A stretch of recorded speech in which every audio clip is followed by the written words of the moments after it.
Fam, what's up? Kyle Henderson, Bama Football on YouTube. How's everybody doing? Could I get a roll tide inside the comment box? Alabama now 8-1 on the season. I appreciate you guys joining me. I got a special guest. I'm going to bring him on in. I know you guys like to rap with the one and the only Coach Sean. What's up, Coach? Roll Tide, guys. What's up with you, Kyle? How you feeling? Roll Tide, man. Appreciate it. You know, I was thinking about on the pre-show, and I just cooked this up literally in about 5 minutes, this graphic.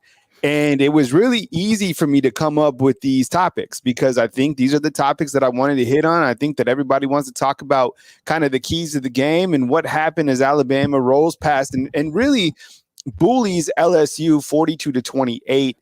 It was a statement win, in my opinion. I think when you look to Alabama and kind of the gauntlet that this team has went through the last 4 games, it gives you a good idea of where this team is and how they're battle tested. So, Coach, wanted to bring you on and talk about these points, trade some thoughts as Alabama now 8-1 on the season, 6-0 in SEC play. Team's on fire. Team has a lot of momentum. 3 games left within the regular season, and then whatever happens. It's a 1-game season at this point. We all know that. Jalen Milroe, he bullied LSU. It was a great performance by the young man, and really a game that I thought for the first time he just took over. I mean, a lot of people were asking, when is he going to use his legs, this and that? When is he just going to take over? That was the game. Your take on Jalen Milroe and kind of how he used his legs. Alabama had 6 rushing touchdowns. What was your kind of assessment of the young man last night against the Tigers? Man, I'll tell you this. I was one of the ones that was worried. I was worried going into this game based off how he had played the last 2 games as a whole on offense. I loved how they used him. I think all of us was waiting on that style of use from Jalen. Legs, RPOs, option game, those type of things. Not necessarily trying to turn him into Peyton Manning, for a full game, but let the man be an athlete at times of need. We knew LSU played a lot of man coverage. We knew a lot of these plays would be open. The secondary, same as Jaden Daniels caught us. We knew the DBs would have their back turned. So this was the perfect game to allow the man to be an athlete. Let him use his legs on 3rd and long. And I was worried about that coming into the game. But the way they use Jalen Milroe, if we continue to use him in spurts like that, I do believe this team can go super far. I was very, very happy with how we used Jalen. When we look to, I'll bring up the stats right here. Here's the PDF as we kind of bring it up. Kind of look at the box score real quick. When we're here with Coach Sean, my name's Kyle Henderson, both of Bama Football on YouTube. You see that Alabama up in this top right category. Jalen Milroe rushes for 20 yards for a net of 155 yards with 4 touchdowns. Jace McClellan also had 14 carries for 63 yards and a touchdown. Roydell Williams with 6 hard runs for 56 yards. I mean, it looked like Roydell Williams was used more than he really was last night, and I think he came in during a good time. We're here with Coach Sean. This team rushes for 6 touchdowns last night and 500 yards. And kind of when we look to the topics and the key points of this game, and we'll kind of bounce back and forth. I think a lot of it, and I don't know, I think this was tweeted out a couple times. I saw in the pregame, Isaiah Bond was kind of up in kind of wanting to, kind of get that smoke going. Hey, and if you've called in, I'm going to be with Coach Sean for about maybe 30, 40 minutes while we go over these topics, and then I'm going to take a call. So don't wait on the call-in line. We will get to you after we've kind of gone through these points. But that mentality that this team has, what's your take on kind of that mentality and that mindset? It was almost kind of Tony Brownish. Yeah, definitely. I was waiting on that. This is a far cry away from getting anxiety going on the road to Tennessee. I loved it, man. Not cockiness, but letting them know you are in Bryant-Denny Stadium. Yeah. You're not at home. We're not here to make you comfortable. So I love the fact that Isaiah stood his ground. I enjoyed it. I loved it, man. I love the fact these guys' confidence level is starting to go through the roof now. And here's the key, Kyle. It's happening at the right time of year. Yes. November. November is the games that you remember. I like that. November as the games you remember, because, everybody is now zoomed in. All those times where we're looking at the AP pointless poll, I mean, that it was kind of a good indicator, but I mean, there was also times where they had Notre Dame up in the top It's a 4 fact. and they had other teams up there, and we all knew what was going to happen. The rankings at different parts of the season don't mean the same thing that they mean in November, and they don't mean the same thing that they mean at the end of the Thanksgiving break. So this team, Mhm. 1,000,000% is a completely different team, identity wise, talent wise, than they were in week 2 when they lost first game of the season. Everybody knows that. 500 yards of offense. There was a lot to kind of go over. The 2 points that I thought were interesting is they really led, and I want to talk about Tommy Rees as well, but they were like, look, go out and play your game. He took over, and the 2 little dump off passes to Jace and Jam, Mhm. those weren't by design. Those are being a playmaker and being able to see, look, this guy's there. He floats the ball to them. What was your take on kind of some of the playmaking and the overall offense? Because 500 yards of offense against another Mhm. electric offense, this team clearly proved last night that they can win a shootout type game. What's crazy is that wheel route that he threw to Jam, that Yeah. wheel route was open several times that night. Mhm. Uh, Jalen elected to use his feet and take off, and that's fine because we got first downs on most of the times he took off. But that just shows you the maturity of this young man. Mhm. You go back 5 weeks from now, I'm not sure Jalen sees that. So for the fact that this man saw that wheel route coming out of the backfield and elected to hit him with a perfect touch pass, it shows the maturity of this team. It shows you which direction this team's offense is going. I told the guys last night we had a history of really getting on Caden Proctor, and rightfully so. If we're going to get on him, let's give him his love. That cat played great last night. Um, the offensive line as a whole played last night, but for that freshman to come out and go against a great player in Perkins like that and dominate him was great to see. But as far as Jalen, man, hitting those wheel routes out of the backfield, really seeing the field on both sides of the hashes, that's what we've been waiting on, and it's happening at the perfect time. Tommy Rees, do you feel that he's continued to make progression? I was a little bit harsh on him coming into Yeah. this week. I wanted to see what was going to transpire in a game like this, in a game that everybody was zoomed in on. What was your take on the overall play calling schematics from Tommy Rees up in the box last night? I would give Tommy an A for last night. Outside of that first drive, I really enjoy what I've seen from Tommy Rees.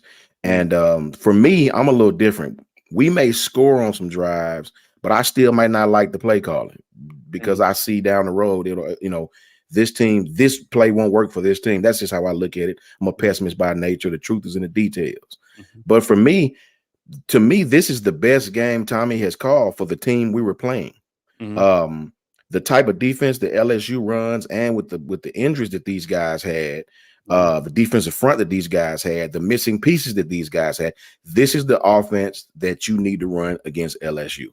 So for this game, I have to give, we've been on Tommy, I was right there with you likewise, but for this game, I have to give him an A. I have to give him an A this time because he called the correct play. For me, it's down and distance. I want to know what you call on third and long. I'm Mhm. not concerned what you call on third and short because everybody knows when you play this game, on third and short, you can call practically anything. Mhm. Third and long is the money down. Mhm. We used to call that the money down. I want to know what you call on third and 7 or more. So Mhm. for him to come out, and I think we went, I'm not sure what the stat is, but we had a very high efficiency on third down. So Mhm. I'm happy with that. If you can get me off the field on defense on third down and keep me on it on offense, you have a successful night. Alabama was actually 11 of 14, coach, on third downs. Yeah, And Coach Saban exactly. hit on that. And these are the points that Coach Saban hit on. He hit on the fact that the offensive line played better, just as Ed says inside the comment box. And he hit on the fact that the team was 11 and 14 on third down conversions, which Mhm. clearly moves the chains. And I thought that Alabama, look, Coach Saban said before the game that this was going to be a heavyweight fight and that LSU was going to get theirs and that Alabama was going to get theirs, but it was going to be the team that won that was going to be the team that was going to be able to sustain for 4 quarters of play. This is the first time that we saw Alabama put together 4 quarters of play, honestly, and they Exactly. went back and forth, and I love the resiliency of this team. They were hit over the top by Neighbors. This was a crazy stat, and I pointed this out on my post-game wrap. Did you guys know, Coach, this is a crazy stat. Neighbors last night, does anybody know, How many times he was targeted? This is trivia. If you watched my show last night, my post game show. Maybe 11, maybe. I don't know. Keep going. Keep going. Anybody know? More? Oh my God. 17 times he was targeted. I mean, isn't that crazy? Yeah, that's crazy. Yeah. If you don't follow kind of like those type of details with college football, that's an insane amount of targets. Usually like a lot would be like 11. That would be like, maybe 11 here and 8 here, something like that. But 17, Gelato almost had it right. He said 15. But yeah, the 17 is crazy. Like Brian Thomas had 4. There was a couple other guys that were spot shotter. Look, the overall play of Jaden Daniels, we're going to get to him in a second because that guy is absolute baller. Okay, so Coach gives Tommy Reese an A. I will give an A as well. I thought he played. I thought the thing, and I said this going into this game, you don't control a quarterback like Jalen Milroe. You unleash him 1,000,000%. And you design. They had one quarterback design run. That's what Coach Saban said. Everything else is like just progression's not there. Do what you got to do, because when Jalen Milroe is putting his head down and he's running, it's bully ball. I mean, the guy was completely fine after running for 160 yards. I mean, the guy's built like a tank, 230 yards. Okay, Coach, check this out. I was thinking about this. The sophomores on this team, okay? Even I'm going to count the redshirt sophomores as well. Not all of them because there's a ton. But you guys in the comment box, help me out as well. And let's start thinking about sophomores on this team. Let's start on the offensive side, okay? Sophomores on this team. Jalen Milroe is a redshirt sophomore. Jaden Roberts is a redshirt sophomore. You have Tyler Booker, who's a sophomore. Isaiah Bond, Kendrick Law, Kobe Prentice. Those guys are sophomores is right? And then you have a couple other guys. What's Mari Nyblack? Can someone look that up real quick? Is he a sophomore? I think he's a sophomore as well. Right? I think he's a sophomore. He's a sophomore as well. Oh, Emmanuel Henderson. He's also a sophomore. Yeah. So you kind of look to the sophomores on that group. And look, those are the guys like Isaiah Bond. They kind of went away from Jermaine Burton. There was a couple times that Jalen Milroe just straight up wasn't accurate on some of those balls, especially the deep ball. The deep ball just wasn't there last night for him. And that's fine. But the passes that he was able to connect with, Kobe Prentice has been a key target. And so Isaiah Bond is that guy. Right. So I was just thinking about the sophomores on the offensive side. I mean, what do you think about that when you kind of look to the future? And I'm sure you saw after the game, Coach Saban and Aaron Anderson saw each other, and Coach Saban's like, he's like, I'm just saying, you be playing more here. Yeah, I saw that. You be playing more. I saw that. That was so, boy, that hit that. And it had to hit him. It had to hit him right square dead in the face. Yeah. So for me, I enjoy it though, Kyle. For me, man, I was just really excited to see them get Kendrick Law involved, get Kobe involved. Yeah. These guys are young and they are hungry athletes, man. Kendrick Law, to me, man, we have got to find a way to get that kid the ball. Good night. Yeah. That kid, man. And, he runs with no fear. He's got great size on him, sort of a Debo Samuel type kid. Yes, that's what I've been saying. You see it too, right, Coach? Yes. 1,000,000%. And I've been saying that too. Like when you design like that play early in the first quarter when he got the ball, like that is how you run. That's why I love him on kickoff returns. It feels like he's going to break one, honestly. But to your point, get him the football any way you can. Any way you can. Any of the sophomore kids that are on this team, that recruiting class that had Kendrick Law, Kobe Prentice, Isaiah, these kids had even the guy that's on defense, Jake Pope. That class is going to really start to take flight, I think, next year. They're taking flight this year, but I think it'll be their team completely next year. I'm excited about those kids, man. I'm excited as long as we get them in the game and use them. Jermaine Burton, I love Jermaine Burton as well. I can't forget about him because he's clutch in big times. I think the elder statesman, I remember when this kid was a freshman. Now he should be one of the older receivers. Brooks, I think he's the elder statesman in that room now. I think he had a little injury last night. I'm not sure if he was on special teams or what, but for the sophomores that we got on this team that will definitely be back, the true sophomores that would definitely be back next year, man, you got to look up. You got to look up. It makes me think, because I can remember Jaden Daniels last year, and to see his progression over last year to this year, and to see where this kid at this year, it makes me really, really, really hopeful for our offense next year. Yeah, I completely agree. Let's talk about Jaden Daniels and his overall play. I'll bring up the stats so you guys can look at the stats of Jaden Daniels. And we knew that with Jaden Daniels coming into this game that he was going to be a handful for anybody, even this defense, right? I didn't anticipate him being – I mean, I know last year he did whatever he wanted against Alabama, and the similar thing. I mean, the guy was fantastic. So let's start with him passing 15 to 24, 219 yards with 2 touchdowns, hit Alabama over the top early in the game. And then running wise, I mean, the guy is just as dynamic as it gets for a dual threat quarterback. 11 carries for a net total of 163 yards with 1 touchdown, longest of 40 yards, and really a catalyst to why LSU was able to score that late touchdown right before halftime, right? I mean, the guy is just able to like kind of dazzle downfield, sets him up in a good position, and LSU scores. Okay, so 2 things, Coach. Number 1, what is your take on kind of the play of Jaden Daniels and how Alabama was able to deal with him the best that they could? I know a lot of people were kind of having some issues with, him being a spy, not Alabama not spying him effectively in that regard. What was your take on that? And then I want to ask you about the hit from Dallas Turner to Jaden Daniels. For me, starting with the first question, Jaden Daniels, last week on our show, some of the fans beat me up when I told them Jackson Dart doesn't scare me like Jaden Daniels. And this is why. I watch film on these guys. Jackson Dart is an awesome quarterback, right? But Jackson Dart doesn't pose the threat running all over the field in space that this guy does. I knew with the type of defense we play a lot of man, we play a lot of back end, a lot of matchup zone. This guy was going to have opportunities to hurt us. That's what my fear was.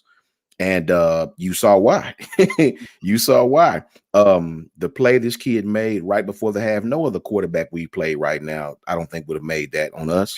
I told Coach Mook and Coach Jay last night that not only is this kid a great athlete, not only is he accurate enough to make pass plays on 3rd and long and make us pay, he knows the right receiver to go to. His reads are clear and precise. This kid reads defense. He knows he obviously is a film junkie, obviously. So I saw all this coming into this game, and I saw the potential for this kid to have a big game. Now, if he had a big game, that made me think we might be on the other end of this thing. But I also said if we come out and be efficient on 3rd down, that I think we can beat anybody in the country. So for me, Jaden Daniels did what Jaden Daniels does. This kid has played like that all year long, and it didn't stop last night. Last night, our offense was the catalyst, and we won that game basically because of the points our offense put up. As far as Dallas, I'm a little different. I mean, Dallas you can't really ask him to pull up at that point in time. So I'm not mad at the hit. I don't think it was targeting. But what I would like to see Dallas do is once you make contact like that and you know the kid is throwing the ball, sort of let go. Don't drive him into the ground because that'll get you a penalty every time. I think if he had just hit the guy, nice little square hit and let him go, I don't think it would have even been a question. But when he drove him into the ground, that is what garners the referee's attention, especially since you've done that before in the Texas game last year, the Quinn. So I think that is the only part that I would take caution with, but the hit itself was not targeting. All right, let's skip. So I was going to skip, I guess. We're going to talk about the defense being battle tested in just a second. But how big was it, that interception? I thought that was one of the turning points of this game when Dallas Turner is able to get his paw on the ball, pops up in the air, and Terry Arnold comes down with the interception, gets the turnover belt. I mean, just kind of talk about the impact of that play late in the game. Man, that play was key because LSU was driving. That really broke their momentum. That play was really like that extra brick to break the bridge, if you know what I mean. Yeah. When we got that turnover, we needed it.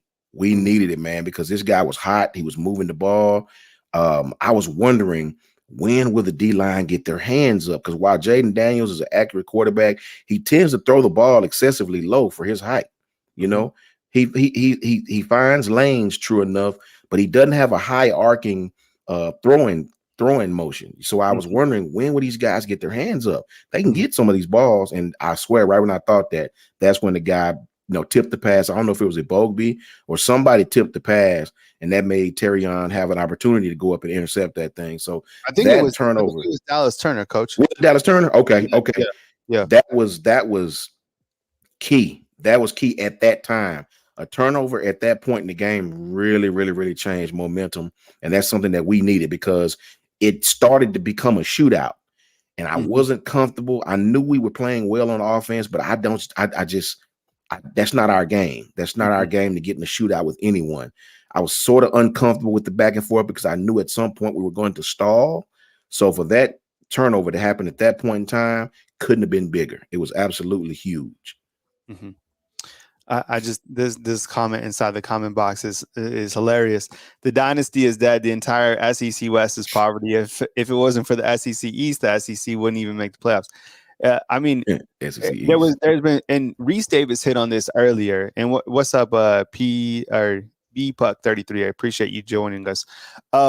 Reese Davis hit on this. Everybody wants to pretend that the dynasty is dead and that things are done here in Alabama. This has been an incredible coaching job by Nick Saban this year.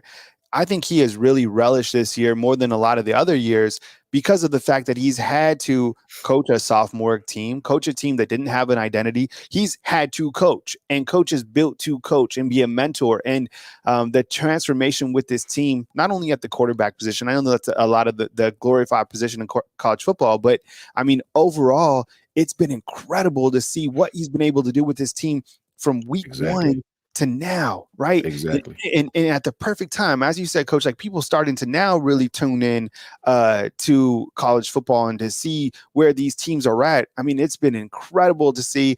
Jarvis inside the comment box is saying this has been one of Coach Saban's best jobs ever. Before we talk about this battle-tested defense, what do you think about that, Coach?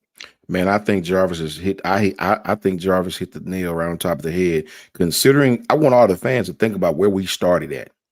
Really go back to those Middle Tennessee and USF games. Mm-hmm. Look at the progression of this offense. Look at the progression of this defense. Look at just the team as a whole. This team as a whole really needed to be coached. From left tackle on, really need to be coached. The right guard has been a revolving door at times. The play calling, everything started out very, very shaky. Mm-hmm. But to see us come into this stretch of games, Mm-hmm. Arkansas, LSU, Tennessee, Texas A&M, not in that order, of course, but to see us go through the stretch, I said earlier, this stretch of games would signify who we were as a team.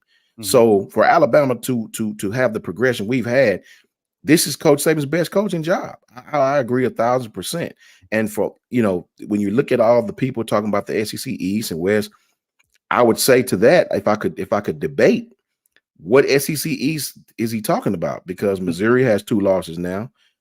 Kentucky, we know what that is. Mm-hmm. Tennessee, we've defeated them. You look at the SEC West, LSU is still a player. I mean, LSU could beat anybody on that side on any given day. Don't forget about Ole Miss. Exactly. Man. And I think they're going to push UGA next week. Look at the top of this banner. What does it say? Bama now 8-1, 6-0 in SEC play. And guess what? They have not clinched the SEC West. Exactly. Thank you. That what you just said really tells it all. That tells it all. Yeah. Thanks. All right. Okay. So I asked Jalen Milroe last night. I was like, do you think you guys are battle tested? You guys went through Texas, and we talked about this, and we called it the gauntlet, right? Mm-hmm. Texas A&M. Then you had Arkansas. Like that Arkansas team, despite the record, despite what's going on, that was going to be difficult. We knew that. And then you have Tennessee, much improved. That quarterback was a baller. Their wide receivers were really good. And then this LSU team with their electric offense, this was a gauntlet. The defense, and I said this on a lot of my past shows this week, this wasn't the first good offense that they were going to face. The first elite offense. Look at the offensive minds. Steve Sarkisian and all of those weapons from Texas. By the way, Texas should have lost yesterday. K-State had their opportunities. They went against Ole Miss in the great mind of Lane Kiffin. And that Ole Miss, I mean, they've only lost one game. And the wide receivers they had and the quarterback and the whole schematics.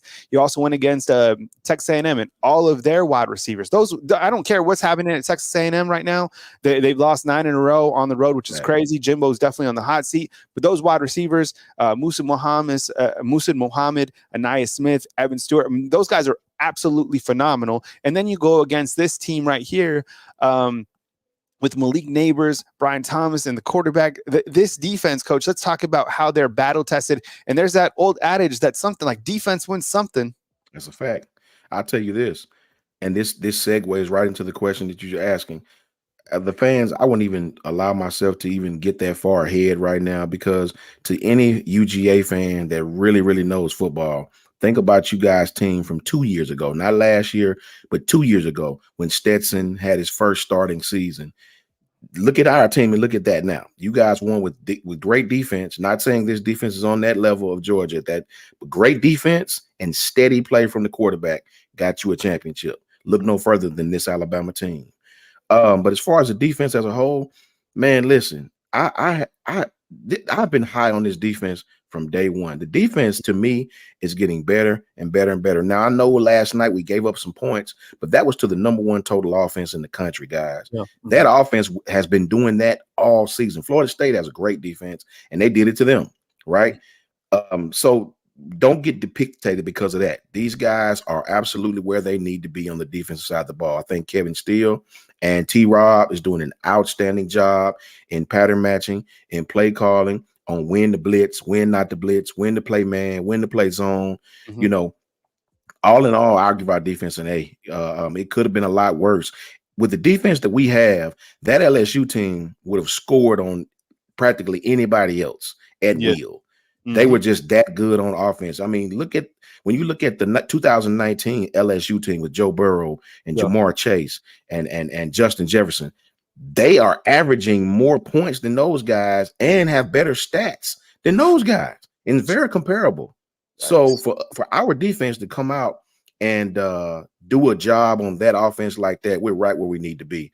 I think we are battle tested to go on the road to Texas A&M. You know, playing on the road is very tough in this conference. Kirby Smart told the truth about that. Playing this conference is tough, you know, in general. But going on the road in the SEC is very, very tough, guys. So to go to College Station and get a win in that fashion, in that type of game, is huge.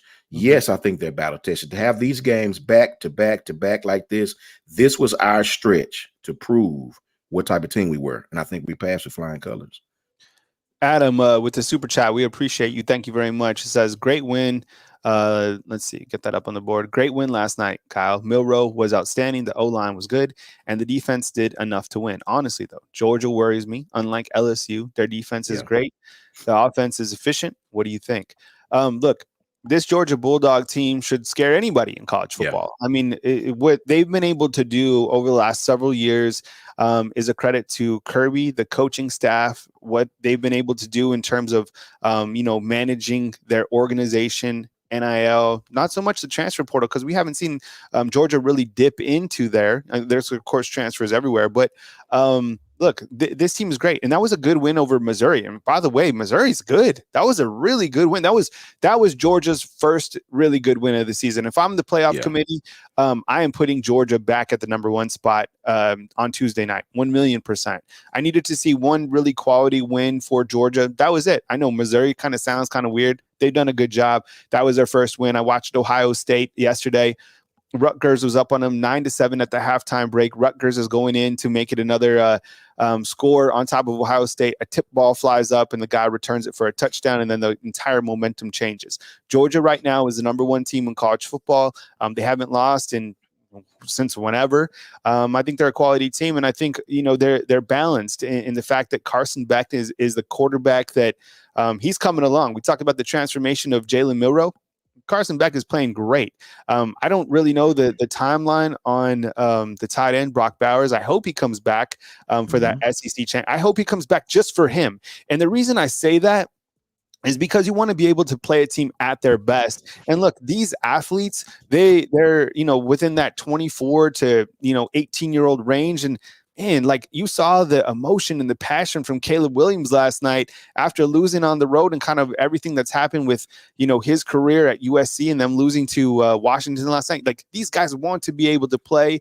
And you don't want, you want to face a team at their best. Georgia is a fantastic team. They still have Ole Miss, which is going to be very challenging. That's coming up next. Exactly. Good thing that it's in Athens, Georgia. And then they go on the road to play Tennessee, which would be a very difficult environment. What's your kind of take right now? Give me something on Georgia and kind of where they're at. Do you feel that they should be number one?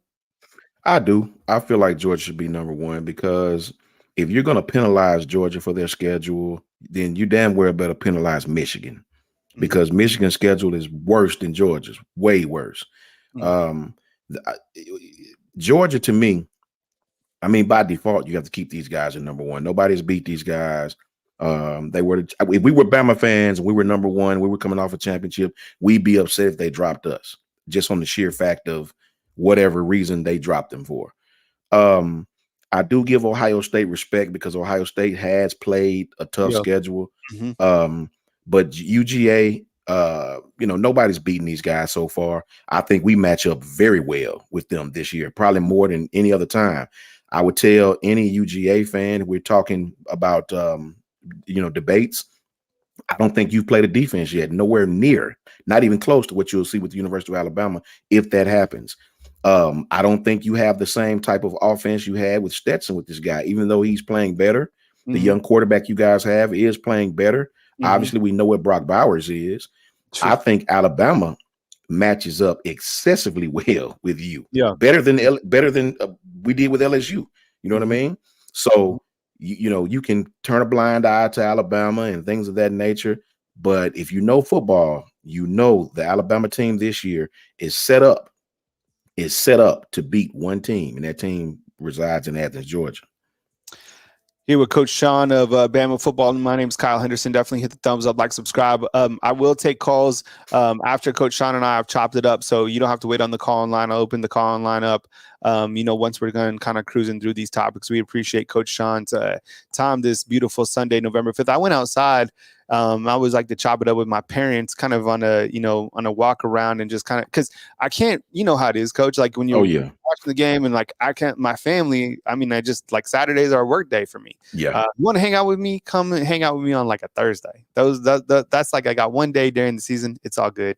But Thursdays are my days. Look, Superman even has an off night.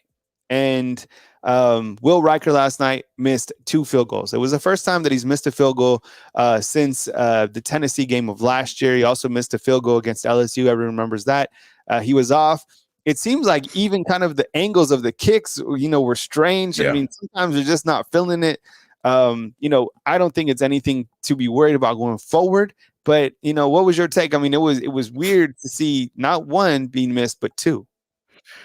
It seems to me like he was just pulling a little bit. I'm not sure what it is. You never know with kickers, Kyle. Yeah. You just never know, man. I seen on the first kick he pulled it a little bit. There was very difficult kicks, and it's you just never know. I'm not worried about Will at all. I'm not. It happens. Like you said, Superman has an off night sometimes, especially kicking the football. I think those were his first 2 he missed all season, right? Yeah. Yep. Mm-hmm. Yeah, so I'm not worried about Will at all. It happens. You have yet to see a kicker in the history of kicking that's 40 for 40 or 50 for 50 all year long. So let's not worry about Will. Let's get it corrected, true enough, and we'll move forward. I think Will will be just fine. You just never know with kickers, man.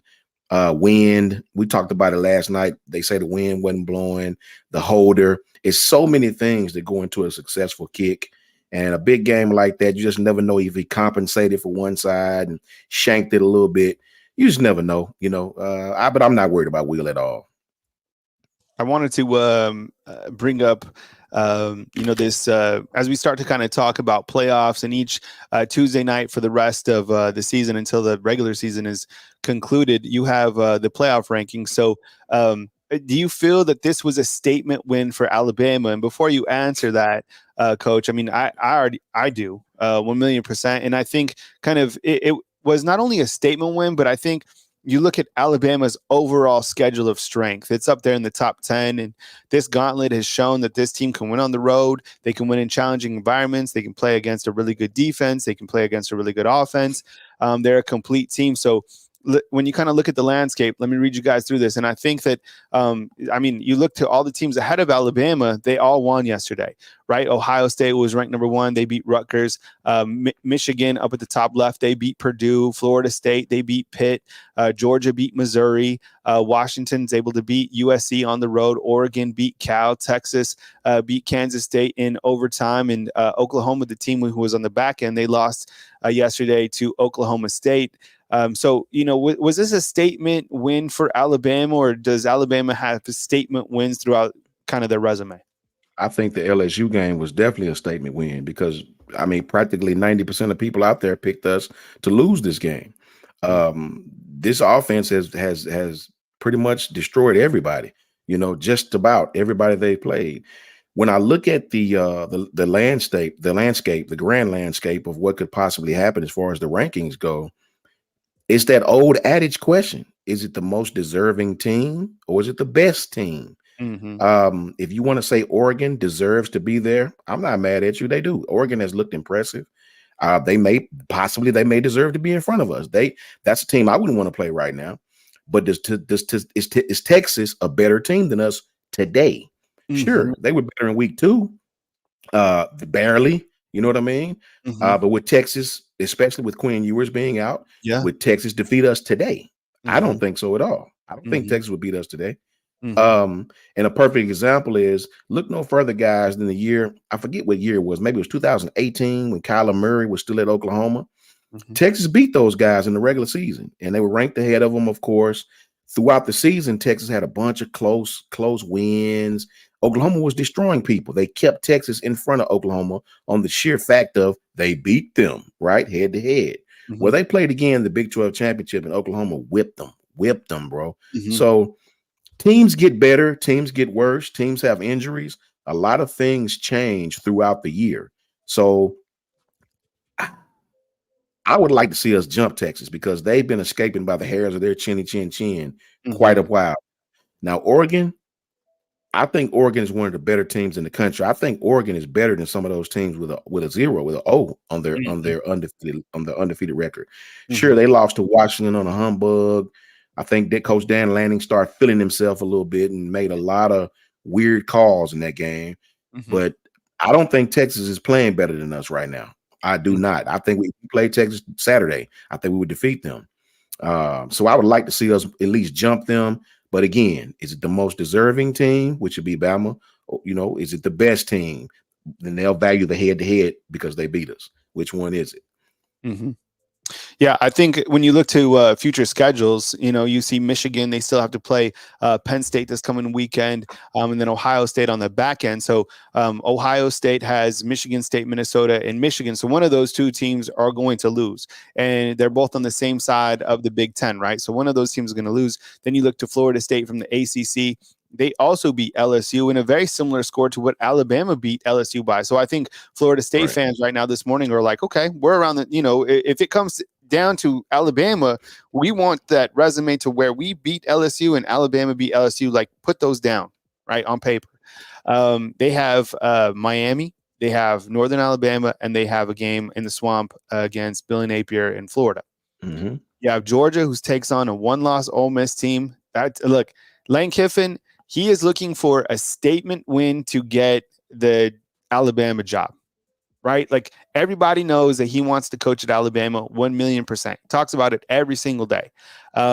He needs a marquee victory. What would be better than beating, a former coach at Alabama, somebody who's won national titles, Kirby Smart, right? Like this game is going to mean so much to Lane. And that's going to be an interesting matchup right there. Then they have Tennessee, and then they have Georgia Tech. Bama will travel to Lexington, Kentucky, then take on Chattanooga, and then go to Auburn. Look, that game against Auburn, who knows? That you can't. Exactly. The records. Hugh Freeze has beat Coach Saban twice. That's facts. Okay. The Auburn, the Iron Bowl is crazy. It's wild. You just don't know. Tight ends will throw touchdown passes. It's a really, really strange, environment. Everybody knows that. Washington, big win last night, beating USC. That was a marquee win for the Huskies. They got Utah. That game's going to be challenging. We know that. Oregon State, they punch above their belt. Washington State, that's a rivalry game. and then they will play Oregon again. Should they win those games in the Pac-12 championship, Oregon takes on USC. That's going to be a great. Caleb Williams, if he wants, I mean, dude, you still have a shot right here. Then you take on Arizona State, and then Oregon State, and then the Pac. So I would assume one of those teams, they're going to lose. You have Texas, you have TCU, Iowa State, and Texas Tech. I think Texas could lose one of those games 100%. Yeah. And kind of Oklahoma there, if they win, still if they win out that schedule, they should be in line to play Texas again. So when you look to the kind of playoff football landscape, there's a lot to be played. And the reason I only listed these games is I kind of think this is where we're in the playoffs. Yeah. This is your playoff bracket. Seriously. Like we don't have Penn State in there, but they're out. But I mean, this is it, right? None of these teams can afford to lose, even if you have a 0 on your record as far as the losses. No. None of these teams can afford to lose a game because of the teams that's behind them and the team that's in front of them. So you're right. I think you hit the nail right on the head as well. You're in the playoffs right now, every game. And don't sleep on Kentucky going to Kentucky at night. Oh, don't sleep on that. Oh, no. Kentucky has a very live atmosphere at night. They just thumped Mississippi State real good. So let's not sleep on Kentucky either, because going on the road, they're physical. Is that game at I hope it's not a night game. No, it's 11. It's 11 a.m. Okay. Yeah, so it was a breakfast time for some people.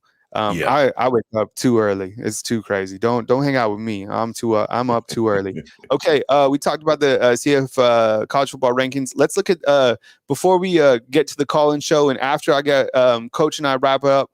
I will take a call, so we'll kind of segue into the call-in show. But let's look at these Pro Football Focus grades real quick. A lot of people like to look at the grades, and look, Pro Football Focus, if you followed the show before, it's made up of former coaches at the college level, NFL level. They grade the players. Their scale, 100% would be like in extraordinary. 90% is like phenomenal. 80% is like, that's a great game. And then the 70s is like, that's good as well. 60s and 50s are kind of, needs improvement. So with that said, let's look at the offense first. Bring that to full screen. So let me walk you through this real quick if you're new to it. So I'm gonna make this full screen. Actually, I think you guys can see it. Okay, so let's start with Caden Proctor up to the top left. The star indicates that he was a player that started.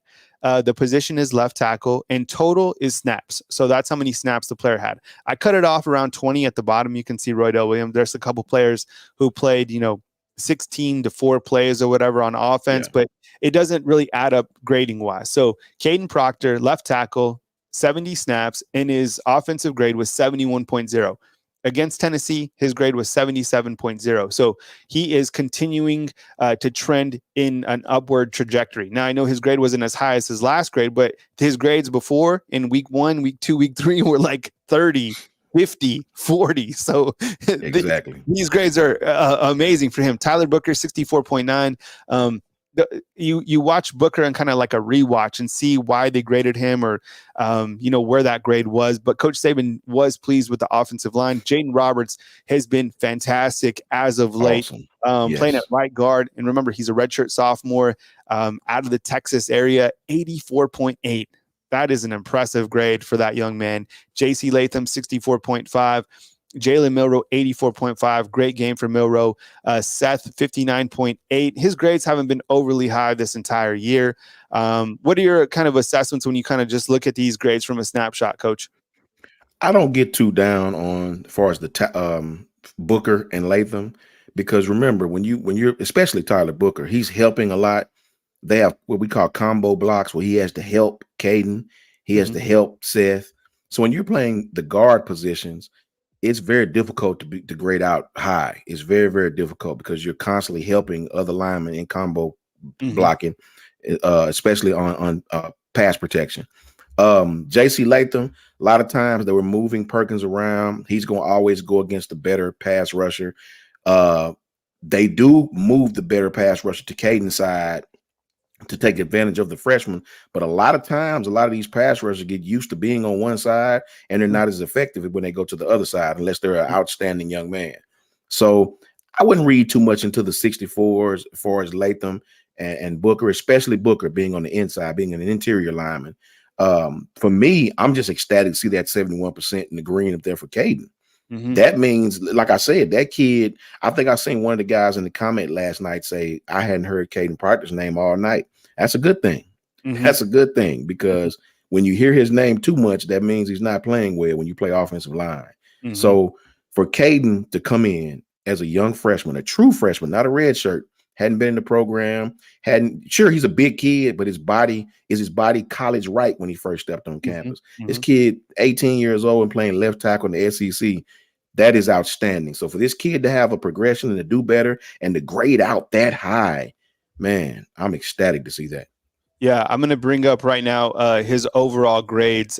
Pro Football Focus is awesome. They have so many cool analytics to deal with. And look, the grades are subject to debate. Like the coaches at the University of Alabama have their own grading scale. Yeah. So they go off that. I mean, these are just grades. You know, they're numbers. I mean, this isn't like the official grades that they have, but this does show you kind of a framework of where Caden Proctor, all these players have been. So what you're looking at right now is Cadence Proctor's overall grades from the beginning to the end. Coach, this is good. I mean, look, first game against Middle, okay, that's against Middle. It's a different caliber. Texas completely struggled. South Florida struggled. Ole Miss wasn't the best. Mississippi State didn't really see it. Texas A&M struggled on the road. Arkansas didn't have it. You look to these last 3 weeks because you did have an open week, 75.9 and then 71 for Caden Proctor. This is great stuff. I want the fans to look at these last 2 weeks. Matter of fact, look at the last 3 weeks. Arkansas, when that young man came out who I think he might have had 2 sacks all season and had 3 against us. Mm-hmm. Look at the last 2 weeks against great competition, against Tennessee, against LSU. Yep. You have to give Caden his props. I watched his technique. Caden is not lunging anymore, which is to be expected for a young offensive lineman. What I mean by lunging is they teach the offensive lineman to have a strong pass set, a strong punch. Your back straight, strong punch. You don't lunge. When you lunge, you get off balance. They can get by you. They can use swim moves, spin moves. When you're that big and you get off balance, it's over with, right? So for this kid to have a strong pass set, a strong kick slide in the pass game and pass protection, and run protection has never really been his problem. So I'm very proud of that kid. We got to give him as much love as we did hate. What I'm going to bring up right now, and a lot of people have been asking about this. So, and I think we've even had some super chats. What I'm going to show you guys next is the grades and the snaps overall on Ja'Cory Brooks. Now, Ja'Cory Brooks, veteran wide receiver at the University of Alabama. Here are his snap counts this season, and this is kind of his overall grade. So I think it's kind of a combination of maybe there's some sort of injury that we don't know about, but more than likely it's just that he got passed up by some of these other wide receivers. Think about it. We haven't heard a lot about Malik Benson. You know, that was a guy who was supposed to come in here and kind of be the guy of the transfer portal. These sophomores are playing at a very high level. Jermaine Burton became the guy. So you look to Ja'Cory Brooks, and what we're looking at right now is his total stats and his snap count. I mean, the last time that we saw him was against Arkansas. Played in only 1 snap against Texas A&M, 22 against Mississippi State. You guys can see the stats on the screen. So I think it's kind of just something to where, other guys have surpassed him. That happens, even to guys who have contributed in the past. And I think that Burton being number 1 and Isaiah Bond being number 2 and Kendrick Law, now Kobe Prentice doing their thing, I think he's just gotten passed up. Right, Coach? I think so. And I was wondering about Jermaine, because when he would play, it's almost like I'm not sure if he was hurt. I'm not sure if he was just beat up, injured, whatever. I'm not sure, but he wasn't the same burden as last year. Even the games where I did see him significantly playing early in the season, he wasn't the same burden. Brooks. He wasn't the same Brooks or Burton. I mean, Jermaine Burton is a veteran. This kid is going to automatically be out there for nothing less, but he understands the offense. I don't know what's going on with Brooks, though. I don't know what's up with Brooks. I don't know if the kid is. Look, I haven't gotten an official update either. I haven't heard anything. It has been strange, and people have a right to ask. I mean, kind of what has been happening, because you're like, where is he? Next Where King is he? Yeah. with the super chat is like, what's going on there? All right, Coach, before I let you go, man, I really appreciate your time rapping with us this morning, man. Always appreciate, the dialogue that you have. Sherman says the slant route Milroe threw was nice. It was great, went on both sides. Now I'm confident that this team can make it all the way. I've been telling people for a long time, as soon as I, kind of got a feel, because man, I'm right here. Yeah. I'm here. I could feel it. I can see this team. And I mean, when you're so immersed in the program, you get that sense, listening to the players, kind of their hunger level. This team, what happened from week 1 to week 3, that man, there was so much disconnection. I think Yeah. this team really had to find themselves, and once they did, then they kind of they put it into a perspective of it's kind of us against the world, and they all got on the same page. And you've seen this team from after that South Florida game completely change into a different team. As soon as they got into SEC play, this has been a completely different team. They've gotten better and better and better. And that kind of that Lank mentality. And what that means is let a naysayer know. And they have used that as kind of their mantra all season long, is let everybody else know out there, Lank, that we are still here. We are still standing, and we can still make a run at this thing. And so when you look to this team, there's been a lot of people who have jumped off the bandwagon, who have jumped Yeah. on, jumped off, jumped on. Look, Coach Saban, he's has this team right where he wants them. And I know you guys get tired of hearing this. We're not a finished product. They're not. They're going to be finished at the end of the season. and that's a good thing. You don't want them to be finished now against LSU. You want them to continue to stack and to stack. Inside Alabama's locker room, there's a pyramid. On the bottom, it has Middle Tennessee, has Texas, and then as you go up, it has the remaining games, right? And then on top of it, it has goals. SEC championship, or win the SEC West, make it to the SEC championship, win the SEC championship, playoffs, championship, right? So they're climbing that pyramid. And I mean, this team certainly continues to improve. It's a transformational week to week process, right, Coach? That's you hit the nail on the head. That's exactly what it is. It's a week to week process. Right now, we're doing exactly what we want this team to do. Progress, get better. You're gonna have ups and downs. You're gonna have some offbeat, off schedule things to happen. But all you can ask these kids is go back to work, improve it, do better against the competition, let the naysayers know, and continue to do what you do. And I think we'll be just fine. Shout out to Tommy Reese as well. Use the players the way you're supposed to, Tommy. Let these guys play. Come off the bye week and let Jalen be Jalen. And I think we'd be just fine, man. I really do. Just have a quick update. I guess Ja'Cory Brooks did suffer some sort of upper body, slight injury or something like that last night. So that'll be something that we follow up with, and we'll keep you guys posted within our community tab, a YouTube short, or, right here on one of our next shows. Coach, I appreciate it. I guess there's an article on AO.com if you want to go check it out on Ja'Cory Brooks. So I'm curious too. It's like one of the things that I need to know, because you look at what he's done, and but I also think it's just because the wide receivers are also balling out. So whatever. Facts. All right, Coach. I appreciate you so much. Thank you for being here.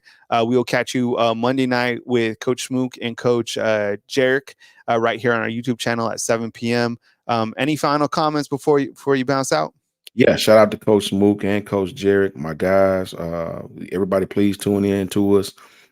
Tap in with us, and love the fan interaction, love reading the comments and seeing all the regulars in here, man. Shout out to all you guys. Shout out to Kyle for making all of this possible for us. And spread the channel. Give it to your buddies. Tag the link and tell them to tap in with us. I got a lot of LSU fans that tapped in with us last night. I appreciate you, Hattie Mae. God bless you, and roll tide to you. So let everybody know we're here. Bama Football on YouTube. We're gonna be doing some other things too. And support Kyle. Support the channel, man. Hit the like button, tap in, and roll tide to you all, brother. And I appreciate you. All right, thanks, Coach. I'll catch up with you soon, man. Cool. No problem. All right, man. See you, Coach. All right, call line is open. What's up? Kyle Henderson, Bama Football on YouTube. I appreciate you guys joining me today. When you guys call into the show, this is what I'm looking to do. I want you guys to pick one of these bullet points when you guys call in, and I want to go over a couple bullet points. Okay, and I want to make sure that we get through different callers. So let's make our points nice and concise. Let's go through them, and let's get a bunch of people through the call line, because there's a lot of people that have a lot on their mind regarding this game, regarding this team, regarding the college football playoff questions.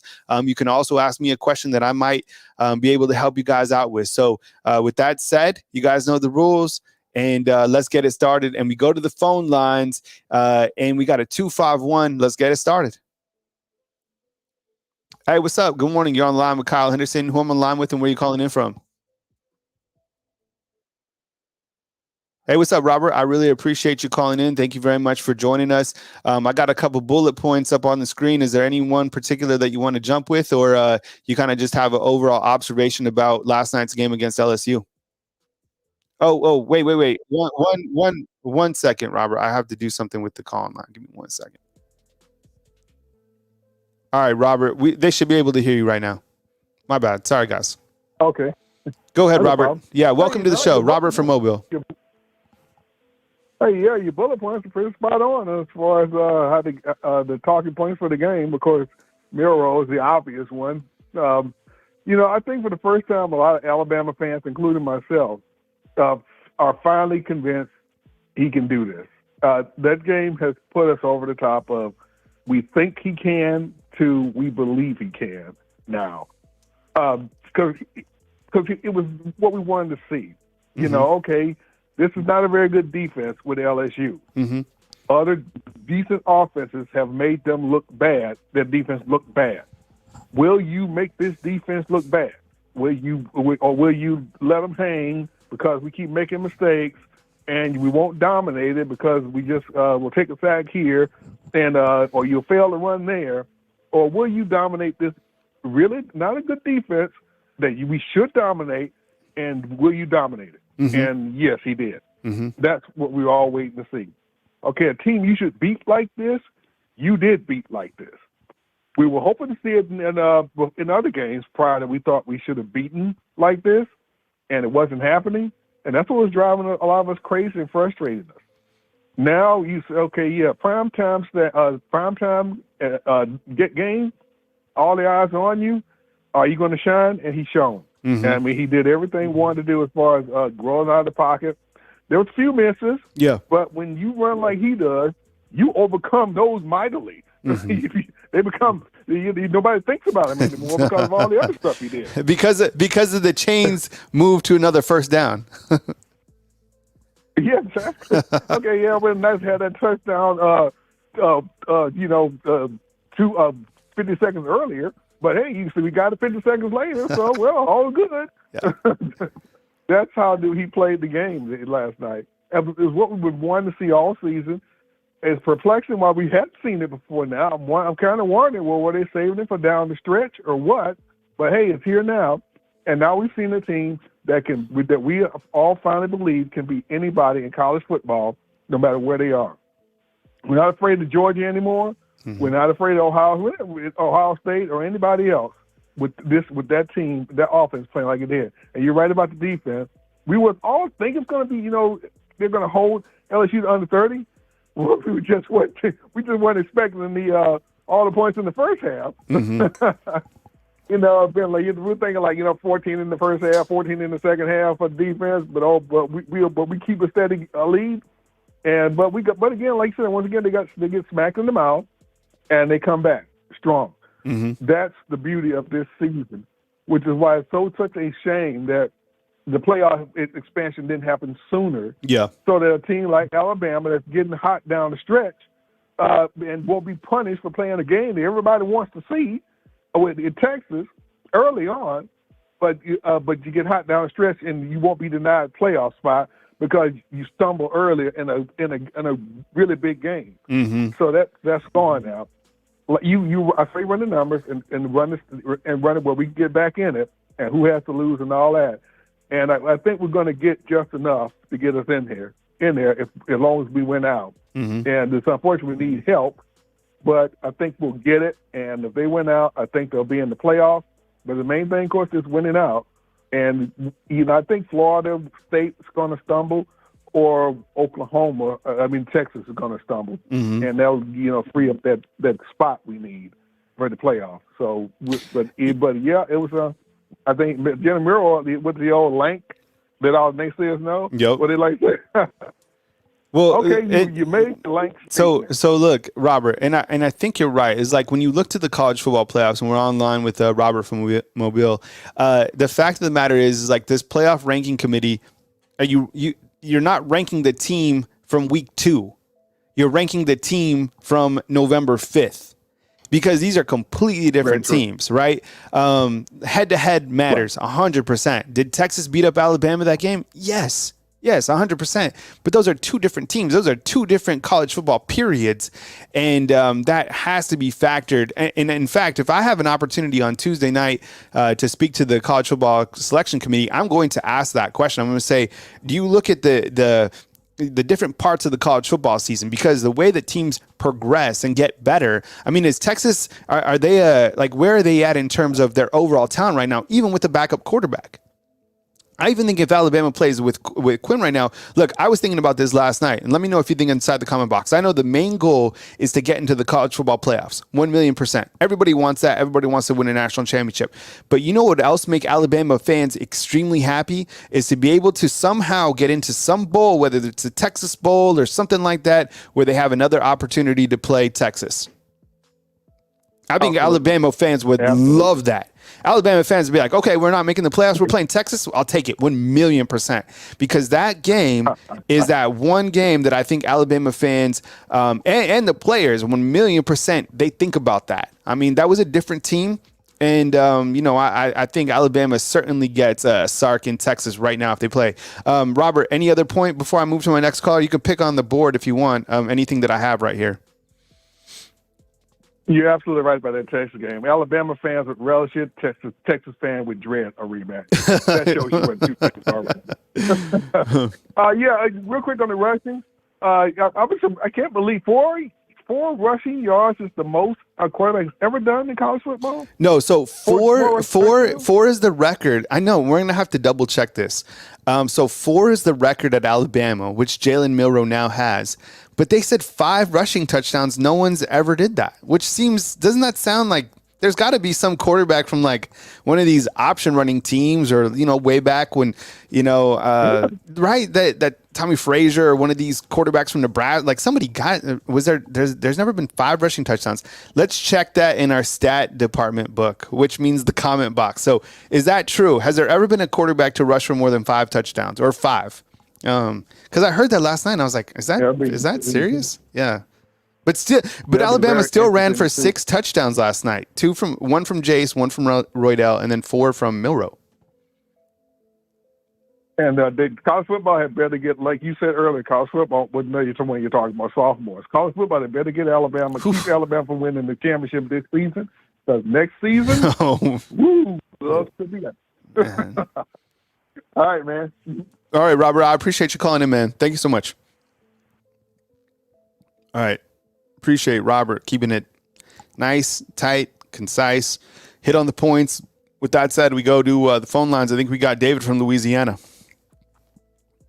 David, it's your birthday present. Alabama beat Louisiana. I know you live in the home state. I hope you're safe. I hope you're come out of your bunker. Alabama 8-1, 6-0 in SEC play. Pick something from the board, or give me your take on this game. Well, it's great to be alive today. I promise you that. I had about 10 phone calls yesterday before the game started from all my LSU buddies and stuff. And they're like, "You ready to get smoked?" And I was like, "Well, we'll find out, won't we?"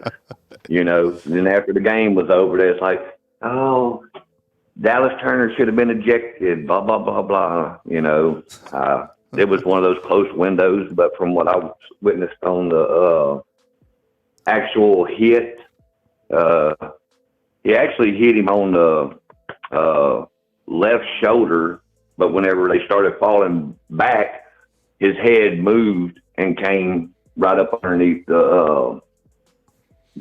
face mask helmet. Yeah. Face guard. Mm-hmm. So I mean, they reviewed it. They said they should have reviewed it. And even Brian Kelly, I watched his after game. I wanted to see how much he cried and complained. He even said it. The refs in the booth reviewed it, and they said that it was not a targeting call. It was just a roughing the passer. But LSU fans, they're gonna complain about everything. Especially when they get beat. It's always Nick Saban paid the refs a couple $1 million a piece. But overall, last night I'll give the defense a B plus. Especially the reason why I'm giving them a B plus is Jaden Daniels. Mm-hmm. If LSU had two more guys on the field like Jaden Daniels, it would have probably been a different game. That dude is a tremendous quarterback. Mm-hmm. I mean, I'm serious. I can't stand LSU at all, but he is, to me, the top quarterback in the country. I don't care what anybody else says. The dude can make plays with his feet. He's got a good touch on his pass. I give the offense an A++, even though there was a couple sacks, but one of those sacks was not the offensive line. It was a decision from Milroe whenever he could have probably stepped up and ran, but he decided to step back and the pocket just fell in. Throughout the whole season, we've complained about the offensive line, and I heard an analyst talk about it from ESPN here a while back that said it's not completely the offensive line. It was the decision making of Jalen Hurts. I mean, not Jalen Hurts, Milroe. Mm-hmm. So if you look at what he done last night, his decision making was a lot better, 100% better. And I love the way that they utilized Jam Miller last night as well. And the little drop passes, running the ball, he did pretty good. Jace was excellent last night. One of the biggest key factors, in my opinion, that came from the defense last night was whenever Dallas Turner tipped the ball, Terrion Honor, got the interception. That was excellent. And people want to sit here and talk about how LSU's defense is not good. They actually locked down our receivers pretty well at times last night. I thought so as well, to be honest. I was a little bit I was actually really impressed with how well the LSU secondary did. Honestly, I think that's a great point, Evan. Exactly, because I thought, before the game, you hear everybody talk. I thought that, Burton would have at least a 200-yard receiving game. Yep. But he only had like 20-something yards, or whatever it was. Mm-hmm. And they did an excellent job. So you just think about it. These were freshmen, true freshmen, playing in the secondary and everything last night. So just imagine, and I'm not rooting for LSU by any means, but this defense next year is going to be a good defense for LSU. And our defense, because we got a lot of guys returning next year, is going to be lights out. Big time. And if Milroe comes back next year, and I believe he will come back next year because this is 1 year, and the NFL, I'm not saying they don't, but the NFL wants someone who has a few more, a couple seasons under their belt. And I believe Milroe is going to come back. He won't declare it for the NFL this year. And I know we're going to lose Burton and a couple other guys, but we still have a young offense, with Now Black, Bond, all these guys. We're going to be lights out. Yeah. Now, my heart does go out to Will Reichard last night. Mm-hmm. And I used to be a kicker in high school, and I played kicker for a little semi-pro team that we had here in Louisiana. And I'm going to tell y'all, that is one of the hardest positions, period, to ever play on a football field. I mean, a quarterback can throw the ball down the field, catch, might get an interception, whatever. But it has to be perfect. The snap has to be perfect. The hold has to be perfect. The laces got to be turned the right way. Your footing, your timing, the whole 9 yards. The boy just broke a record for the most points ever scored in college football. Mm-hmm. And I hope this don't mentally throw him off or anything, but I believe he's going to, get back from it. We can't sleep on Kentucky. Everybody thinks we're just going to go in and blow them out. And I've seen it happen too many times where Alabama wins a big game like this, and the next game they go into, they think they're just going to walk through somebody, and then they struggle. And we can't do that right now. Like I said, it's got to be 4 quarters, consistently 60 minutes till the clock strikes 0, and they're going to have to make statement games like they did last night against LSU. It's got to be statement games. It's got to be 14, 21-point wins because this committee is going to do everything in their power to keep Texas above Alabama, whoever else above Alabama, no matter what. They're going to do everything they can to try to keep Alabama out because the whole country, except for Alabama fans, are anti-Alabama, and they're going to do everything they can. But anyways, it's been a great day. My neighbors were crying. All my LSU friends were crying, and I just love it. I got 364 more days to talk smack if I need to. And with that being said, God bless America. God bless everybody. Roll Tide, baby. Y'all have a good, blessed day. All right, roll Tide to you. That was David out in Louisiana having a great day. By the way, the weather out here in Tuscaloosa is amazing. I mean, after this, I'm outside 100%. Whether that's a workout to lunch or something, I can't stay inside. It's too nice. All right, so we have a 201, a 251, and a 678 all lined up on Bama Football on YouTube. All right, so here are the points that I'd like for you guys to hit on. Let's keep them nice, clean, concise, so we can continue to roll through the callers. Milroe Bullies Lsu, the hit on Jaden Daniels. Defense battle-tested. The tip pass that turned into an interception. The 2 missed field goals from Will Reichert. Do you think this was a staple win for Alabama? Thoughts on Tommy Rees and the offensive play calling last night? Alabama had 6 rushing touchdowns, 500 yards of total offense. If anything stood out to you from the Pro Football Focus grades, or you want to talk the college football playoff rankings.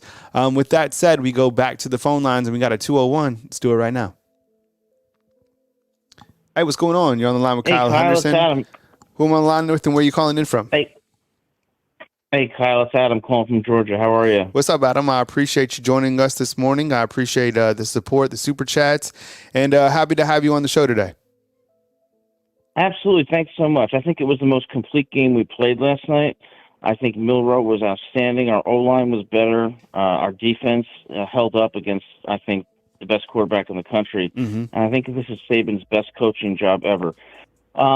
I'll keep this brief. I just had 2 quick questions. Yeah. Number one, I'm wondering if we're going to be able to establish a legitimate running game because it seems like Jace and Royce and Roydell, they're okay, but I think we'd be that much stronger if we had someone emerge as a really premier back. And I'm wondering if we need to see more of Miller or Haynes and what your thoughts are on that. And my second question was, does Auburn worry you?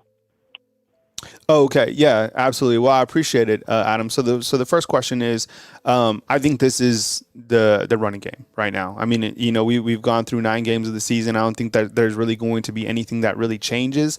I think what Jace has shown us is that he's capable to run north and south and pick up first downs.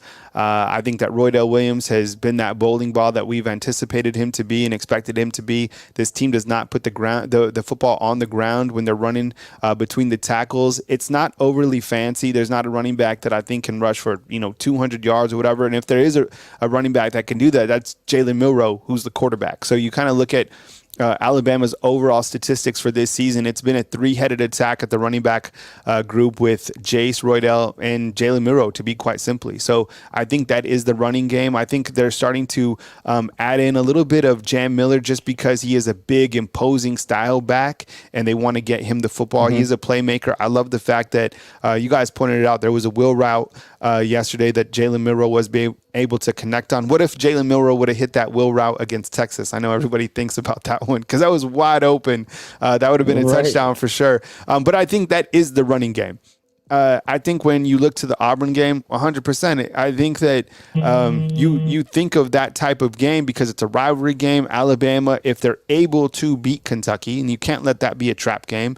And right now we're talking rat poison because we're talking games in the future. that game has to be on everybody's mind, because if Alabama continues to win, some teams are going to slip ahead. We already pointed out the teams and the rankings and this and that, but yeah, that game is going to be ultra challenging. They've always had a good defense. They play much better when they play Alabama. Hugh Freeze is a sneaky coach. They're going to have something dialed up that you haven't seen before. In Auburn season, it's already in the trash.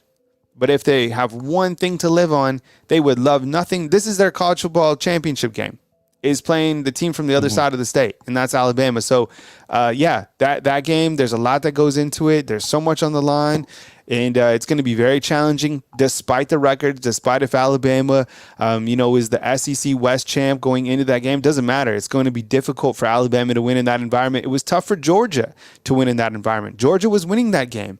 They had to use Brock Bowers, put him into four-wheel drive mode to be able to win that game. Yeah, Auburn, I think it should not scare everybody, but Auburn is going to have everybody's attention. So, that's kind of my take on Auburn. All right. Well, thanks so much, Kyle. Great answers and great show, and thanks for taking my call. Roll Tide. All right. Appreciate it, man. Roll Tide to you. That was Adam calling in. By the way, I think there's some gear below this video that says Auburn sucks. It's just basically like a t-shirt or even like a Santa hat. So you can grab those now. I think they're available. There's also there's a hoodie that says Lank, let a naysayer know, that you can also buy at the bottom of this video. Just look for the shop link now attached on YouTube. So you got Lank. I think there's some hoodies. I just ordered my own hoodie as well. And then they have like some Auburn sucks stuff. It'd be perfect gift for your loved ones going into this holiday season. Nothing better than getting your dad or your wife or someone a shirt that says Auburn sucks. So, check it out. And then also you could represent, the Lank crew with a Lank, hoodie. It seems nice as the weather starts to dip, although it's not dipping now. It's like 80 degrees today. All right. With that said, we go back to the phone line, 251. Let's get it. Hey, you're on the line with Kyle Henderson. Who am I on the line with and where are you calling in from? Hey, this is Rusty from Gulf Shores. What's up, Rusty? I appreciate it, man. I wish I was in Gulf Shores today. Yeah, it's pretty nice down there. Yeah, I bet. Hey, man, listen. I've got a couple of weeks ago I called in and I made a prediction about time of possession with the clock change and everything. And I'm starting to see that come to fruition. And I think that's probably the reason why we're not really trying to find a premier back, because we want to keep all these backs healthy. Okay, That's one observation that I'm having. Mm-hmm. The second thing, as far as Tommy Rees, I think part of his issues in the beginning of the season is probably adapting to how much talent we have, because I don't think he's ever had this level of talent at Notre Dame. So it's kind of figuring out who to get the ball to, right? Mm-hmm. Those were the two main things. The hit on Jaden Daniels, I'm just going to be honest. If that happened to Milroe or if that happened to Tua all day long, I'm going to say it's targeting. So it just depends on what side of the fence you sit on. So let's just be real, people. I mean, come on. I mean, it is what it is. Statement win, that remains to be seen. I don't know. I mean, we're talking about all these yards of offense against LSU. LSU does not have the greatest defense. As far as them, there was a comment earlier about, they're kind of holding our receivers, from catching a lot of balls last night, like our running game. I think that was by design. I don't think they were going to let Milroe throw this ball away. Team still goes feel bad for Tippin, or not being Tippin, man. I'm going old school there. College football ranking. Yep. Right. Listen, college football ranking. I want Ole Miss to beat Georgia, but I think that Ole Miss beating Georgia, yes, I think that hurts us. I 100%. think if we beat Georgia, I think the committee's going to take Georgia over Alabama every day of the week. There's going to have to be a lot of chaos on top before us to get in. I'm just being honest. I mean, I think that people are tired of seeing Bama there. But anyway, man, listen, I've been listening. I want to say this. I've been listening to your podcast a lot lately. You are one hardworking dude, and it is much appreciated, because there's not one segment that I see, whether it's at the end of a game or whatever, that I'm disappointed. Dude, you're one smart dude. Just keep up doing what you're doing, man. Have a blessed day. All right, thank you so much, Rusty. I appreciate it, man. Thank you very much. I'll follow up on some of your points on the other side. Thank you very much. Call again, Rusty. Appreciate it, man. I think that the hit, depending on which side of the fence you sit on, you're going to bark at it, right? The hit with Dallas Turner on Jaden Daniels. And this is the same way that I think of the Michigan sign stealing. Like, it's not a big deal. right? Like if you're not playing Michigan or if you're not in the Big Ten, but can you imagine how big of a deal it would be if Alabama is to be a number 4 seed and Michigan is to be a number 1 seed? That's all we're going to talk about is the sign stealing, right? You saw last night, yesterday, after Michigan and Purdue played, the handshake in the post game. Oh, coaches are furious that have to play Michigan, 1,000,000%. So much so that Ohio State hired a private investigating firm to go after, the Stallions, right? Even back in my home state, New Mexico, they had Connor Stallions on one of the big boards in front of their game that had like 20,000 people. They're just having fun with it. But, I think, some of the points that Rusty hit on as well with Tommy Rees, because I've been hard on Tommy Rees as well. I thought, like Coach Sean said this morning, that he did a great job yesterday. And I think, in my opinion, he's been overwhelmed having the amount of talent here. This is a different place than Notre Dame. I get it. We've said that all the time. By the way, Notre Dame lost yesterday to Clemson. That's their 3rd loss. So I don't know if this next game that Notre Dame plays in, if they're going to storm the field, if they win or whatever, but it's just like, I think the quarterback's good and, they played well against USC, but overall, Notre Dame, we've all known that they're a pretender for a long time. There's nothing wrong with telling it how it is. Like, they're a good team, but they're not a top 10 team. They're not a playoff team. They haven't been in a while. So that's kind of my take on Tommy Rees. And I think it's been a transition from him coming from there to over here and having all of these guys and trying to, manage the running backs and manage the wide receivers, the offensive line. I think it's just, dude's 31 years old. You can't point to age, but still, I think it's a lot, it's been overwhelming for him because the amount of talent here and the young talent and managing the transfer portal and, keeping guys happy, whatever. I'm sure it's a lot on the coach. With that said, we go back to the phone lines. We got a 678. Hey, thanks for being patient. On the line with Kyle Henderson. Who am I on the line with and where are you calling in from? Hey, Kyle. This is Jay in Tampa. It's been a little while since I chatted with you, maybe a few years. I tried to get on a couple of your shows last week, but I think I was late on the list. But thanks for everything you do. To the previous caller's point, you're an inspiration, man. I love the way you brand it and the go-get-it attitude, the ethic, the triple F thing you're doing in the morning. Like we all take a lot from the anecdotes and the stories and the effort you put in. So thank you for everything, man. Yeah, really appreciate it, man. Thank you very much. And welcome to the show. I hope you're having a great Sunday. Go ahead, man. I am having a great Sunday. The weather in Tampa is incredible today. Nice and breezy about.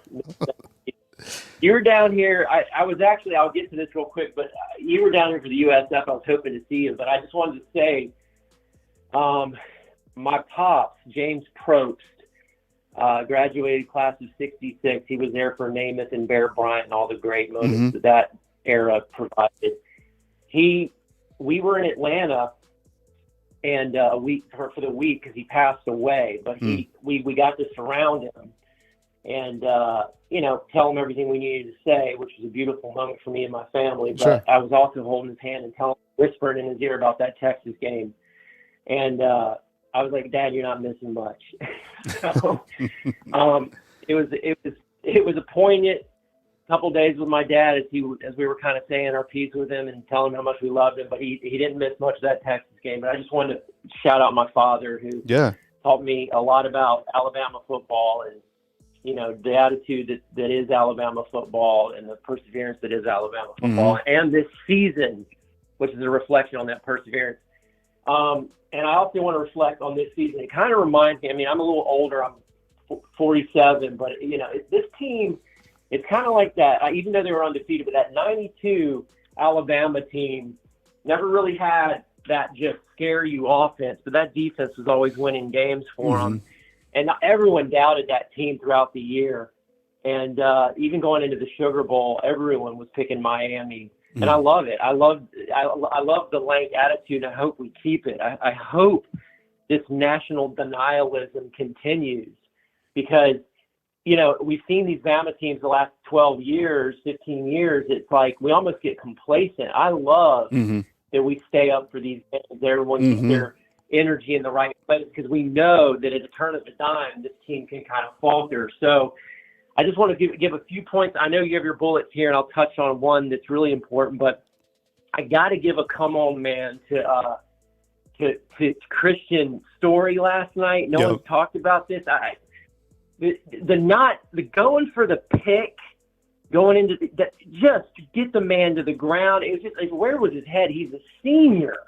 Like, it's like, get in front of your man and get him to the ground. If they do that, they don't have time to snap the ball for the field goal. And that could have been like scoring a touchdown going into half usually is bad news for momentum. So I just, as good as our defense definitely got it together second half, but that Christian Story moment, I hope coach has gotten his ear in the locker room like, dude, come on. Like, square up your guy ground. He was clearly going for the pick. So, and then the other thing was the brotherly shove. Like, I've been waiting. I mean, we got the beef. I'm so glad they did that on that first and goal. I'm like, look at what we have at the line, and a quarterback who works out with the linebackers. It's like, it's like the Philadelphia Eagles. It's like everything for them is a 1st and 9 because of the brotherly shove. We should be doing brotherly shove anytime we're within 2 yards of a first down or the end zone. But the last thing I'm going to touch on is the rankings. And I know we're all accepting certain realities and outcomes, potential, but I just don't see Washington losing. And if they do, to Oregon, so Washington and Oregon are going to stay ahead of us. I don't see either Michigan or Ohio State's going to be undefeated. And then you've got FSU's going to likely stay undefeated. And then Texas, they have Oklahoma State. Maybe that's who they have to beat, and yours is going to be healthy by then. And the perfect storm right now, and people have been overrating Georgia all season, overrating them. And Ole Miss, I'm telling you, Lane's going to pull out all the stops, and he's going to give them everything they can handle. And if you imagine this scenario, Ole Miss beats Georgia, then Ole Miss has Miss State, they crush them. Ole Miss is one loss. Georgia's one loss. We go in. We've got Georgia's number. We always beat them in the SEC. We beat Georgia. You got a one-loss Bama, a one-loss Ole Miss on the outside looking in with no way into the playoffs. That is my fear. Anyway, I'll on that point and let you can address whichever things you want, but I thank you for everything you do, sir. Roll Tide. All right, roll Tide, TJ. Jay calling in from Tampa. A couple things that I want to hit on. Jay, I'm sorry to hear about your father. I know how family is so important to everybody. And I always say this, it's never a bad time to call a loved one and let them know how much you care about them. So I'm glad that you guys had that moment with your father. And I think the second thing was kind of that brotherly push, that brotherly shove. I like that, that Alabama has kind of, when it's like when they have 1 yard or 2 yards or whatever with Jalen Milroe.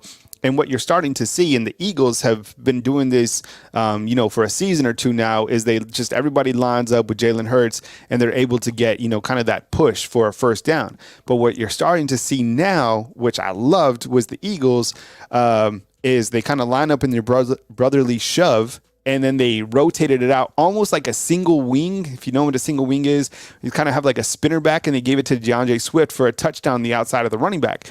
And you kind of saw a little bit of that last night, not necessarily with the running back, but you saw Jalen Milroe not with the brotherly shove directly towards the middle, but kind of bounce out to the outside. He's a big, imposing quarterback. I was thinking about it last night. I mean, the amount of, kind of collisions and stuff like that he had last night in a game where he ran for over 150 yards, dude is fine at the podium. And maybe it's been by design all season to not run, to keep you healthy, keep you fresh up to this point. And now you're just unleashing him. And you're like, dude, just go out. We're at the back end of the season, ball out of control, and, kind of do your thing. I think scenarios playoff wise, still hitting on Jay's points, is the fact that Alabama just has to win out. And I think that Georgia has to win out for Alabama to be able to beat undefeated Georgia would be a clear route for Alabama to make the playoffs. Of course, there are some scenarios where it just might not work out for Alabama. Michigan or Ohio State wins out. Florida State wins out. A Pac-12 team like Washington wins out. Who are you going to take, right? And how are you going to take Alabama over Texas if it gets to that point? Granted that Texas beat Alabama back in week 2, even though Alabama is the better team probably than Texas at this point today. So the seeding committee has a lot to go over in terms of the top 4. This would probably be the best year for 8 teams. It's not. Alabama lost early in the season. With that said, if you're going to lose in college football, lose early. don't lose late. Okay, back to the phone lines. We got 850. Let's do it. I appreciate you calling in. You're on the line with Kyle Henderson. Who I'm on the line with, and where you calling in from? Yeah, man, it's Raphael from Florida. Hey, what's up, Raphael? I appreciate you calling in, man. Hope you're off to a good start on this beautiful Sunday. We went from Gulf Shores to Tampa. We're staying kind of in that nice weather range with the Florida, man. Welcome to the show. Oh, yes, sir. Yes, sir. What was your kind of assessment, or when you kind of looked at these bullet points of the game, is there anything that, really jumps out to you, Raphael? Man, I think our defense learned a lot last game. Mm-hmm. I was confident the whole game that we would take it from them. That's the number one offense in the whole, CFP. So yeah. I mean, or if whatever you want to call it, they're the number one offense in college right now. 100%. Supposedly. Mm-hmm. I don't doubt. Daniels is a beast, man, and a lot of what we fell short on were pure mistakes. Just like the previous caller said, going for the interception instead of locking in the tackle. I think that was a mistake that we made, but I think we contained well. We kind of played zone a lot against their offense, which was pretty cool, so we can contain Daniels' run, even though he's super elusive. Man, I'm telling you, like I've been saying, man, a lot of these fake Alabama fans doubted this team. And, I won't even call them fake. I'll just say, unauthentic, Bama fans, man, you got to see the growth. Even from us beating Ole Miss, man, that was the start, really, there. I also seen it when we lost to Texas. I figured that we'll come back and gather ourselves. We just needed that loss, man. I'm not gonna lie. If we didn't get our mistakes out early, man, it would have been hard for us for the rest of the season. And me being a diehard Bama fan, I've seen our one loss seasons. I've seen our 2-loss season, and we go hard, man. Mm-hmm. So I'm thankful for the growth. Milroe is using his legs, man.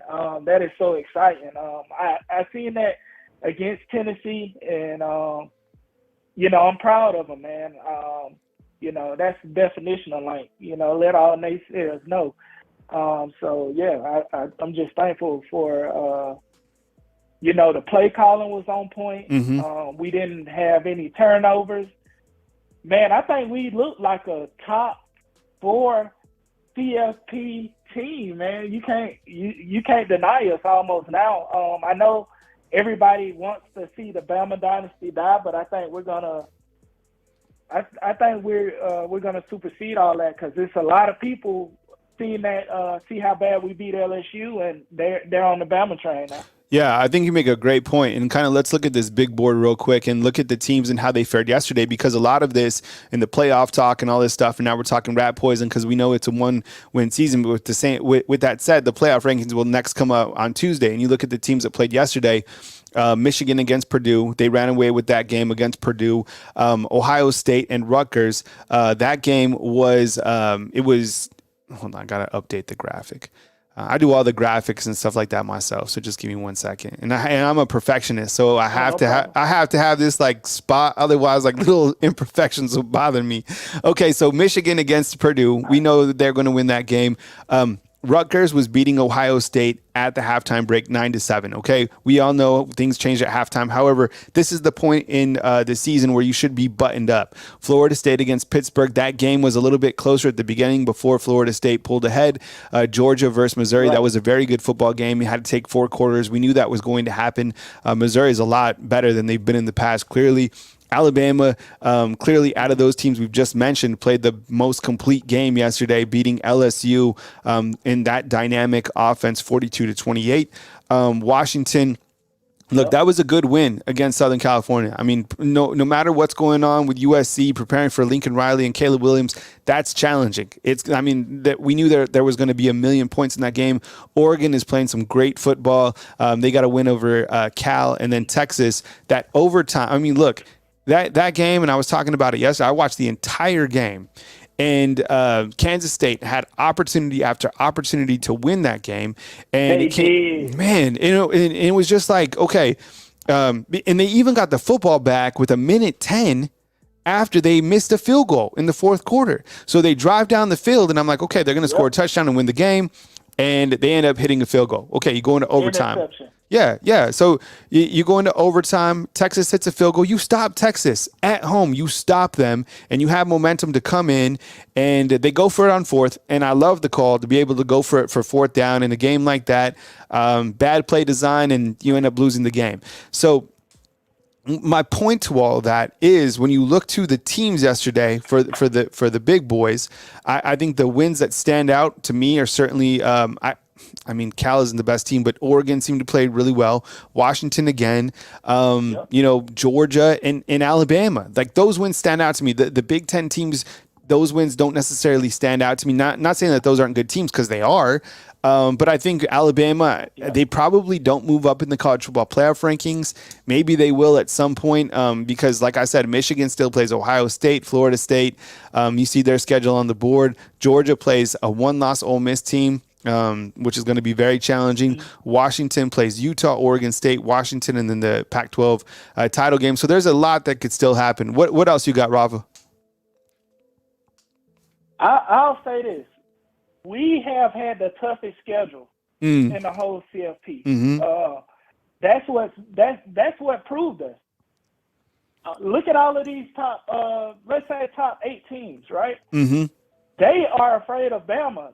Their worst fear is us getting in the CFP, man. Mm-hmm. Ohio State, if you take away Marvin Harrison out of the game, they have nothing. Mm-hmm. Michigan has a lackluster schedule. Mm-hmm. The only two that really would have a shot at beating us, I feel like, would be FSU if we don't contain the wide receivers. We're going to attack the FSU's quarterback all night. UGA, Mm-hmm. Brock Bowers is already out. They do have another, fill-in for him. I really feel like we're top 3. To be honest, it's political at this point, man. Yeah. They want to see it. They don't want to see us in there because we're going to smack the whole top 6 teams, and they know that. Nobody is talking crazy now. And the thing about that, right there. And the crazy thing about this whole playoff thing, and I know, it's a committee that decides who gets into the playoffs, and guess who's on the board? The Michigan athletic director is like on the committee. How does that even make sense? And I get it. He can't kind of, right. There's some parameters about what he can do and still, but no, that would be like if Greg Byrne from Alabama was on the committee.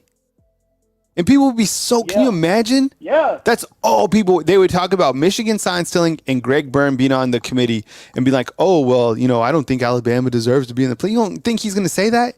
You don't think he gets performance bonuses off Alabama getting the playoffs? 1,000,000%. Yep. You don't think he gets extra revenue, the athletic director, for getting your team into the playoffs? 1,000,000%. That's how everybody eats. Right? Nobody's doing it based off like the ethical thing to do. You're doing it to obviously make money for your program and for yourself. Any last point, Rafa, before I move on? Hey, man. Hey, I want to just see how Paul Feinbaum opens his mouth, because they take his word for gold, man. He's like the Dark Lord, and what is it, Star Wars or something? Like, he's like the guy behind the table.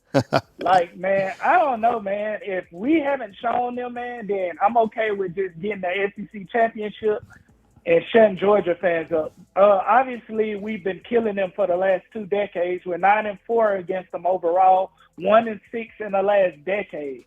Stop speaking on Bama, man, and Lank, roll Tide, roll, baby. All right, appreciate you calling, man. Man. I thank you for the call. Roll Tide to you, Rafa, down in Floribama. Hey, if I didn't get to you today, I'm sorry about it. We've had, call after call. So I will be live all this week, Monday through Friday at 9 a.m. So I really appreciate you guys' continued support of the channel, of the show, and everything that you guys do by hitting the thumbs up, like, and subscribe. A couple new things to the channel. Watch for more YouTube shorts. And then again, underneath any video, we have some merchandise. You got Lank apparel and you got Auburn Sucks just in time for the holiday season. So any of the apparel links before, check it out. And I appreciate you guys' support. Ed, Linda, Jerry, Gelato, Bama Boy, Damon, all you guys, Coach Smook, I see you inside the comment box. Thank you very much for joining the show. And of course, special thanks to Coach Sean from Huntsville. You can catch Coach Smook, Jarek, and Coach Sean on Monday Night Quarterback as we continue to turn the page to this next week, which will be Alabama and Kentucky at 11 a.m. And remember, Tuesday night, you got the next version of the college football playoff rankings. It's a Lank mentality. Let a naysayer know that Terry Arnold and Jalen Milroe have come up with, and I think it is really fitting because there are still some naysayers out there, but they're about to find out, right? So coming to you from beautiful Tuscaloosa, Alabama on this beautiful Sunday, Kyle Henderson of Bama Football on YouTube, wishing you a beautiful Sunday. We'll talk to you soon. Goodbye, everybody.